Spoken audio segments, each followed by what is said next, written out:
Olá a todos, sejam muito bem-vindos a mais um Dia de Mente Saudável. Eu sou Luiz Augusto Malta, médico pela UFMG, psiquiatra pelo Hospital das Clínicas da UFMG. Esse é o canal Mente Saudável. Eu queria te pedir para fazer sua inscrição, caso ainda não tenha feito.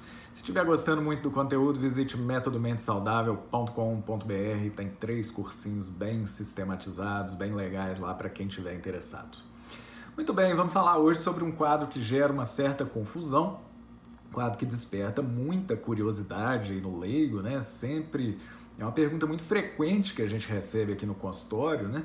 Se a pessoa é borderline, né? O que é o transtorno de personalidade emocionalmente instável do tipo borderline, né? Que é o nome correto dessa doença, né? Uma doença grave, uma doença de difícil tratamento, doença que não tem cura, né? A gente tem como minimizar os sintomas dela e como que ela se caracteriza, né?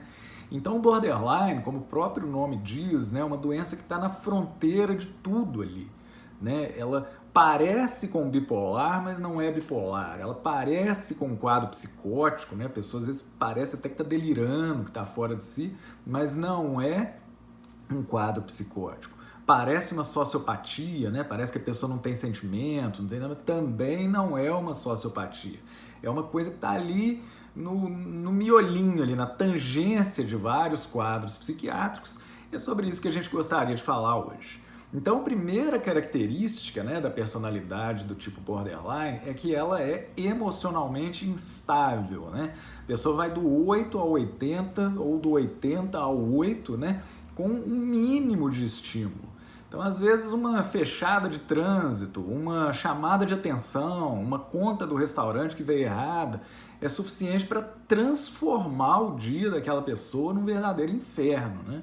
A pessoa é capaz de atuar, né? De quebrar coisa, de se automutilar, né? De bater em alguém, esse tipo de coisa, por causa dos mínimos estímulos, né? Então, é uma das características do transtorno de personalidade borderline, né? A pessoa, ela tá ali numa corda bamba, né? No fio da navalha o tempo inteiro. Qualquer ventinho para lá ou qualquer ventinho para cá é capaz de fazer a pessoa ficar extremamente irritada ou extremamente esvaziada, né? Deprimida, achando tudo sem sentido.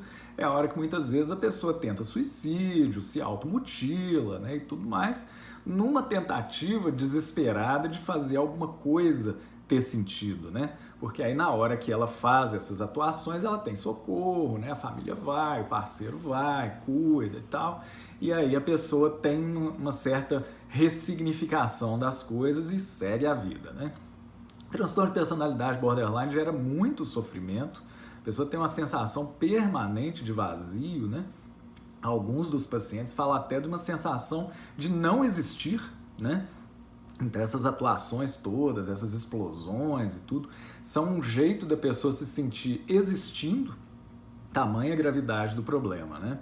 Normalmente, os portadores de transtorno de personalidade borderline são sexualmente também muito instáveis, né? Muitas vezes tem vários parceiros, muitas vezes tem vários parceiros ao mesmo tempo, muitas vezes tem vários parceiros ao mesmo tempo no mesmo ato sexual, para tentar ter alguma sensação de preenchimento desse vazio permanente, né?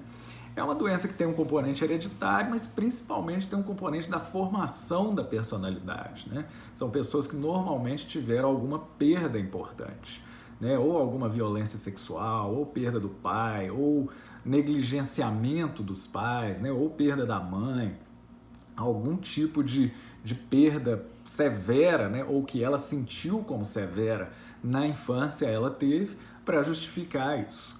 Quem acompanha essa série de vídeos já viu lá sobre o diagnóstico multiaxial, né, que os americanos criaram.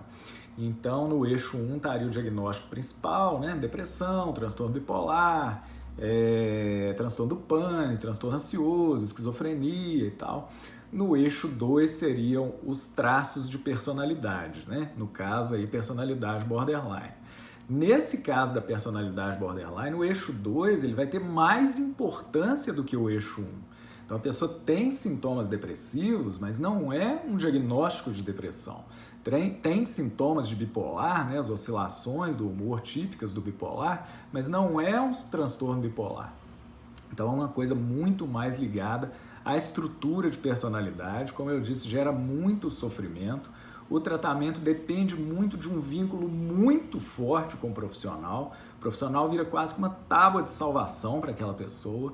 Depende de uma dose normalmente moderada para alta de antidepressivos, para ver se diminui um pouco a intensidade da vivência desses vazios e desses rompantes que a pessoa tem.